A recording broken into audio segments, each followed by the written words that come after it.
Right, yes, hi all, it's March 2023 and here we go. Jay's Sinclair C5s are in for some work. So a couple of C5s, they have got the boots with them. That's just in storage now in my shed. And this one here does come with mirrors, which we're hanging off, but they're also in, look pretty decent. And they're also in the boot now as well. So yes, let's have a quick look at these ones. So they're mainly in for repair on this one. This one doesn't work quite right. I powered it up, there's no pod lights. Got to click on the relay. And that's it. So there's obviously a fault somewhere, probably with the red loom, whatever, who knows, we'll have a look at that.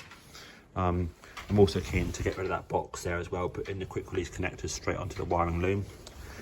It's got a couple of flat tyres on it as well, and the side stripes are grotty, so I'm pretty sure we're going to be replacing those as well. Give it a check over, sort of a clean up in terms of the bearings, all the aspect there, fix it, fit Jon Webster's front and rear disc brake kit. And that's great. Observations at the back, big old crack in the light there, and obviously there. And here, you've got the brown fingered gearbox, which basically isn't, you can't take it apart to service it because they just break off. So if you, Jay, are planning on just having this as a occasional use, around your block, or having it on display or whatever, then don't worry about it, leave those there.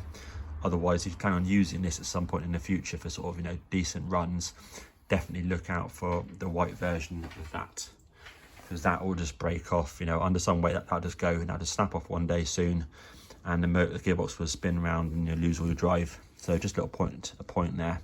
Otherwise, underneath there, it's lovely, really clean. The chassis is so nice, and I'll show you a picture of that once the disc brakes are on video too.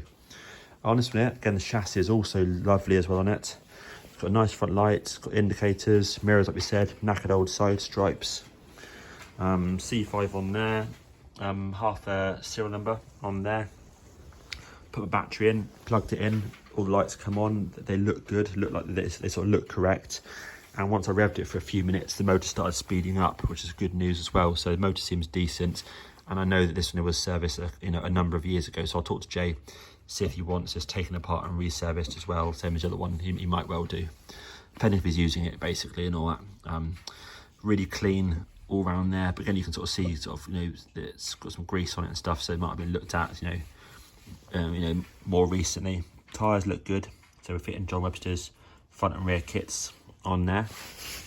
It's got the reproduction mud flaps, which were good at the time, and I would much prefer to use Jon's ones or original ones now, which are more flexible. These ones here are known to sort of snap off if you sort of accidentally catch with your foot. It normally just snaps in half because they're just that sort of material, which isn't very bendy at all, but that's a minor thing. We'll see what's in the box. There might be 2 sets in the box, who knows. Not sure if I just mentioned it or not, but the front wheel down there has also been painted, so we're also fitting disc brake kit. I know it's got a drill hole there, but I'll probably use this one here as well. So I'll talk to Jay and go for this one, because this one here would look really good with a disc on down there. We're not going to cut the cowls at this stage. Jay's going to run the disc brakes without the cowls because they do look really good on display. And obviously, if he wants to cut them in the future, he can. But obviously, once you cut the cowl, you can't go back. So we're hoping that someone sort of 3D prints new cowls that have been modified for a disc brake kit. Then we can not cut the originals, But otherwise, cut them, don't cut them, whatever you want to do, really, it's cool. So yes, there we go. Another painted wheel there. So yeah, that's the plan. So I'm now going to basically do this one here first. This one seems like the easier one. I'm going to get the front and rear disc brakes onto this one, talk to Jay about the motor and give it a light service, or however far he wants me to take it, but probably give it a light service and hopefully service the motor as well at the same time, because we might as well. So, but yeah, I'll talk to Jay, see what he wants to do with those. Cool, there you go. Thanks all, and video 2 will be up the next few days, I suppose. Nice one. Right, yeah, quick update. So I've done the rear one. Obviously I've left the wheel cap off, basically, which I prefer to leave off just until the C5 set up. So once you had a little test run, you've adjusted the caliper, because obviously it's much easier to see from this angle here how the caliper is, if it's centered, if it's rubbing, if it's the right height, all that sort of stuff.